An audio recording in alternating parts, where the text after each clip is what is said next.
Based on my patient's case presentation and my assigned topic for this discussion board, I will be performing a few exams that evaluate the integrity of an ACL. It's important to note that all of these exams might be limited by the patient's pain and swelling and limited range of motion. Additionally, all the normal findings for these exams are going to depend on, they're going to be patient specific. Everybody's ligaments are different, so it's really important to do the exams and tests on the unaffected side as well and compare them bilaterally. We're going to begin with the Lachman test. I'm going to take one of my hands and I'm going to lift the patient's leg. I'm going to stabilize the thigh and femur with this hand. I'm going to flex the knee about 20 to 30 degrees. I'm going to grab the proximal tibia with my right hand, and then you're just going to try to apply an anterior force with this right hand. Relax your leg. And you should feel a firm and distinct endpoint with no laxity. And if there is any movement, it's going to be present bilaterally as a normal finding.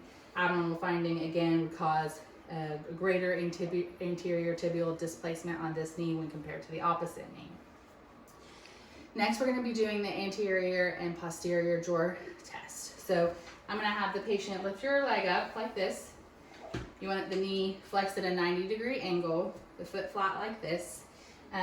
You're going to want to kind of sit on the patient's foot to stabilize it.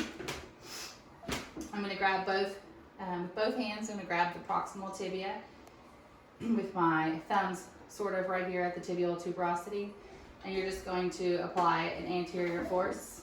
Not stabilizing it good enough, but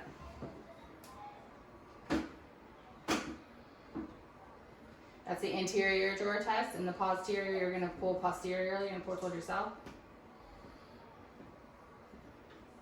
And in both of them, you're going to see and feel at a normal intact ACL a firm and distinct endpoint, no laxity, no pain, and no displacement of the anterior tibia, especially when compared to the opposite side. Lastly, we're going to do the pivot shift test. So in this test, you're going to grab the patient by the heel and you kind of support your arm up here. We're going to do an internal rotation of this leg. And while the patient's leg is fully extended, I'm going to apply valgus stress, and then I'm going to take it from a fully extended position to a flexed position. Relax your leg.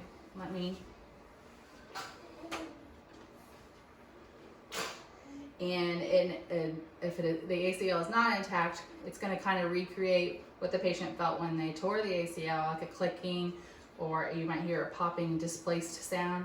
Otherwise, you're not going to be able to feel or see any of that. And those are the normal findings and the tests that we performed for an ACL.